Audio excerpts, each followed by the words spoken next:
Good morning. My name is Kacie Olson, and I'm excited to tell you about my leadership style and ethical decisions for my. Robert Dilts has this theory called the nested levels of learning, and it impacts my leadership style. And he says on this pyramid, the higher you go, it affects everything below it. So our beliefs impact our capabilities, behaviors, and environment. There's a congruency. And he says, moving up the pyramid, one level can influence the one directly above it, such as when we learn a new skill or behavior, we may eventually develop the capability to use it.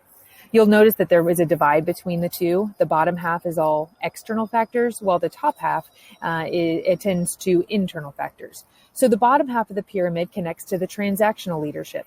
It's rooted in behavior theory. Positive behavior equals positive reward, and negative behavior equals a negative reward. As a leader, I think there's a place for this in my leadership style, especially when trying to build capacity, momentum, but it can't be the end-all be-all.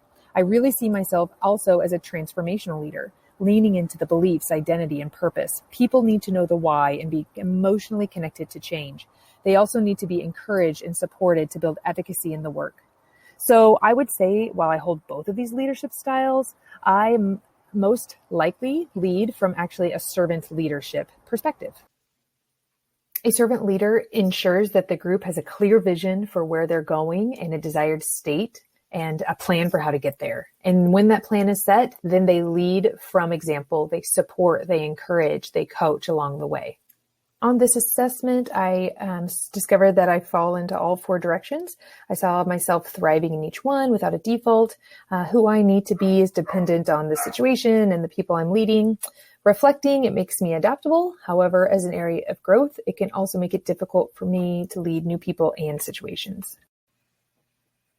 I agree perfectly with Elena Aguilar's article around the 3 traits necessary for leaders: being a visionary leader, clear outcomes, clear goals, clear about what's best for children, being a community builder. That has me thinking about John Hattie's work around collective efficacy and the need and the impact that it has on student learning, and then emotional intelligence. We must manage and understand emotions in ourselves to self-regulate before we can regulate the emotions of others.